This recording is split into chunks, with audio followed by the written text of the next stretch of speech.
So mao to mga te, di ba? Grabe ko ka-happy karon and salamat kay gi-renew na pud ni Lord akong life. So nag-birthday ko te. Oo naman ko diri sa sa boarding house and te very kataonan pagid kaayo kay mismo pagid sa katulad sa mismo pagid sa akong birthday te. So pag check na ako kay siya gihulat man gud na ako ng alas 12 and all. Ako kana ako happy birthday myself. Unya pag check na ako sa akong email te.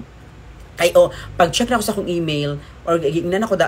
na ako na-receive ana siya nga dili na daw ko i-renew ana ako hala oy as in. So mo to ana ko nga tama gid akong akong plano kay bago lang ko nag-start sa mga VA and all. So akong contract man gud is dapat 1 year. So wala ni lagi renew akong contract unya tama gid mo to gipray gid nako mo to nakaingon ko every decision gid ako sa akong kinabuhi ginapray nako over sa management sa tama nagikilig sila sa taas. So mao to te pasalamat pud in taon ko very timing pagid kaayo kay di ba bago lang ba ako nagpa-blessing sa among basic na balay di ba akong gibuhat sa akong sweldo sa akong mga VA for 1 year giipon gid nako na ipa-renovate nako among balay te unya nagpalit nako laptop ato na type kay ana ko nga kabalo ko at the end of the day di ko sure na kanang i-renew ko ani pero nagatrabaho kong tarong sobra G's oo kung i-rate ako ang trabaho mga 8 out of 10 never perfect so mauto te pag check na ako ta kanang ako ay birthday na ako nga happy pag check na ako ta sa syempre pag ako ay siya nga dili na daw kanila i-renew ana ako ay as in so mauto naka-feel ko excitement pud kaayo kay ana ko nga ay naana pud ka ng mga plot twist or better plan ang Ginoo ana gid ko sa over te ako wala yun sana pud kay ani so mo excited ko kay every time naga-close magud ang door like for example ay naay mga kanang dili renew or mga rejection so masyakid ko ana kay na ay better or mas bongga te pero kabalo ba mo sa mga plot twist ako akaron so syempre grabe ako pasalamat no kay nanawag si Chituable sa ako wala nag-greet siya happy birthday mo to nagpasalamat ko over sa iya ha ana ko nga isa pud ba siya sa rason te kay nagagrow na ako mga social media like kanang mag-spread og mga siguro mga good vibes di ko siya kung mga good vibes or mga ka yan sa kinabuhi pero wala na happy pud intawon ko over lagi te kanang excited kay ko wala ko kabalo kanang na-excite ko na haloy kanang murag feeling ko na ako is very timing pagid ni Lord sa akong birthday ang ingana ng mga news kanang murag pamatuod siguro to nga please na ay mas better ani na mga ano ko nga oy pero grabe ako pasalamat sa akong job grabe akong pasalamat sa akong katong previous job nako te karong job nako karon kay te dako na siya tabang sa ako te sobra oo kanang first is experience nag-start ko na wala ko experience kanang grabe ginatudluan kong over te so di ba kanang haloy unya ang na-remember na ako makatawa ko always ana ate kay di ba akong amo manggod is di ba sa ibang bansa sa Colorado Wabol unya nag-celebrate sila mga Thanksgiving Day nila te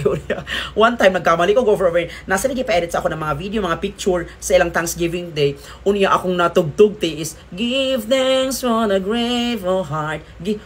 na abi na ko te is pag Thanksgiving Day ako ginaisip isa among purok kay sa among purok na ay mga Thanksgiving Day sa church sa among purok unya ingana ang always na mga music ti mga give thanks di ba pero wala oy grabe excited kay ko and happy kay ko te sa mga muabutay na mga new journey or mga new page akong live oo te di ba kanang lagi kay naga-PM sa ako naga-worry sila siya nga sorry daw kay kato lagi wala daw ko giring ako okay lang uy oo, okay lang oy.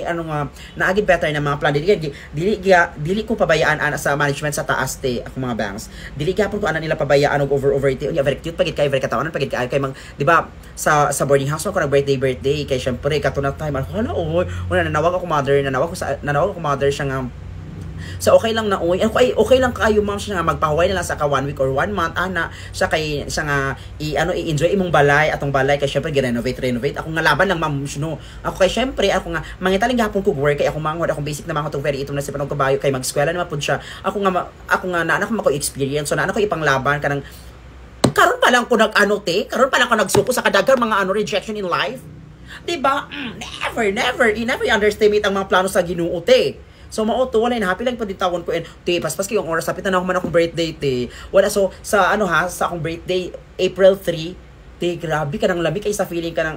wala kay mga ganap dili ako sa boarding house pero ang mga good mga naga-greet sa ako ana mga tao te daghan kay kog handa te ay daghan ko ay ako'y cake di ay ako'y mga cake di ay te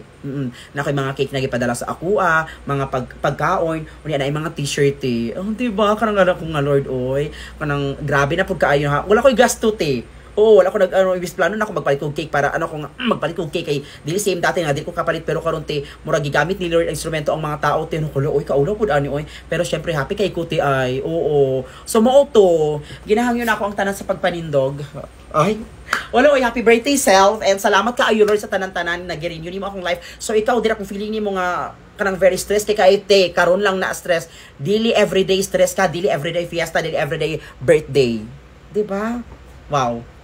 Na-motivate. Never din ma-motivate ako mga bangs. So mo tuoy karang excited ko sa akong mga coming na mga live or coming na mga ganap sa akong kinabuhi na plano ni Lord and kabalo ko ang kaning wala ko nilagi ano sa work te kay naay mas better siguro te. Oo. Mao lang to. Kana. Pero kung i-rate ang ka-fresh karon ha mga wait lang kung i-rate ako ka-fresh karon mga 6 out of 10.